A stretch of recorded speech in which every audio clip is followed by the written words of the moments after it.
Salam hörmətli izləyicilər, əziz kimya sevərlər. Sizinlə 7-ci sinif test topluluğunda məişətdə istifadə olunan mühüm kimya birləşmələri mövzusundakı test izahı ilə qarşınızda. İzaha başlamamızdan ilk öncə kanalımıza dəstək məqsədi ilə abunə olmağı, bəyəndiysənsə bəyən butonunu basmanızı xahiş edirik. Birinci sualımızda deyir ki, doğru ifadələri müəyyən edin.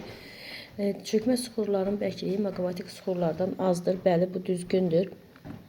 Sonra deyir, təbii qaz və daş kömür yanacaq kimi istifadə olunur. Bəli, faydalı qazıntılar yalnız bərk halda olur. Xeyr, neft maye halında olur. Qaz isə qaz halında. Məsələn, təbii qaz isə qaz halında olur. Ona görə bu düzgün deyil. Maqmatik suxurlar əsas tərkib hissəsi kalsium karbonatdır. Xeyr, bu da düzgün deyil. Cavabımız olacaq D variantı. X maddəsi diş ətinin qanamasının qarşısını alır, boğaz ağrısını sakitləşdirir, antiseptikdir.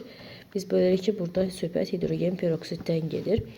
Hidrogen peroksidin də formulu yadınızda saxlayın, H2O2 şəklindədir. Eylermen diaqrama uyğun bəndi müəyyən edin. Xörək duzu tərkibi iki müxtəlif element atomlarından ibarətdir. Bu xörək duzuna aiddir. Ağ rəngli bərk maddədir. Bu hər ikisinə aiddir. Şirin dada malikdir. Bu şəkərə aiddir. Suda yaxşı həll olur. Bu da hər ikisinə aiddir. Deməli, cavabımız olur A variantı olmuş olur. Sonra keçir, çörək bişirilməsində istifadə olunur. Ağ rəngli bərk maddədə şirniyyat hazırlamasında istifadə olunur. Söhbət burada sodadan gedir. Bu da C variantına uyğun gəlir. Kimyəvi birləşmə etil spirti tərkibində X var, Y var, Z var. Deməli, etil spirtinin formulu yadınıza saxlayın ki, C2H5OH-dır. Sonra karbon qazı formulu CO2-dir. Naşatır spirti formulu NH4OH-dır. İndi bizdən soruşur ki, hər birinin tərkibində hamısının eyni olan element nədir? Hidrogendir. Yəni X-imiz olacaq hidrogen.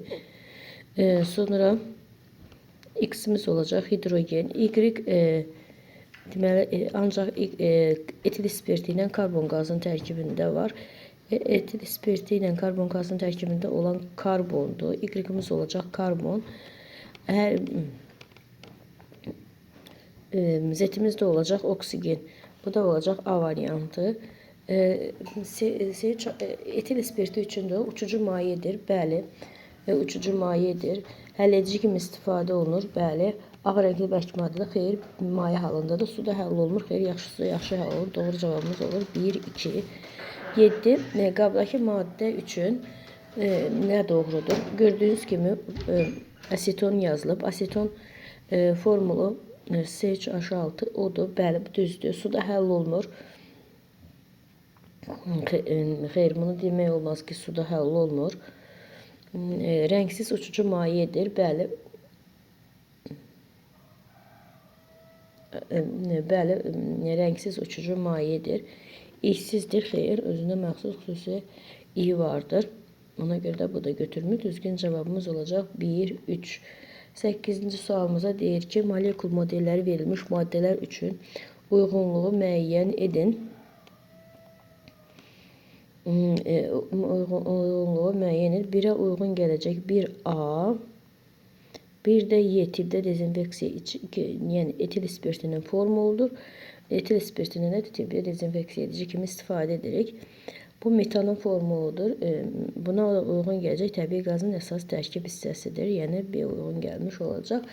Üçüncünə isə sirkə turşusudur. Bir C uyğun gələcək. Bir də konservləşdirmə zamanı istifadə olunur. Bir də D uyğun gəlmiş olacaqdır. 9-da nə deyir? Nöqtələrin yerinə uyğun gələn sözləri yazın.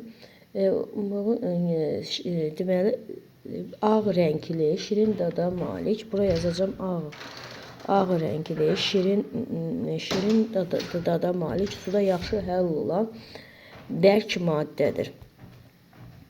Sıxma müvafiq hissələrini tamamlayın. Deməli, sirkə turşusu, aqreqat halı maye olacaq. Burada maye olacaq. Tərkibindəki elementlərin say nisbəti E, 2'nin mesela tərkibindəki hidrogenlər karbondur, hidrogendir, bir də oksigendir. Bunların da say nisbəti 1-in 2-yə, onun da nisbəti 1-ə kimi olur. Formulu, sirkə turşusunun formulu da CH3 COOH şəklindədir. Bu qədər diqqətinizə görə sağ olun, bəyənməyi və kanalımıza abunə olmayı unutmayın.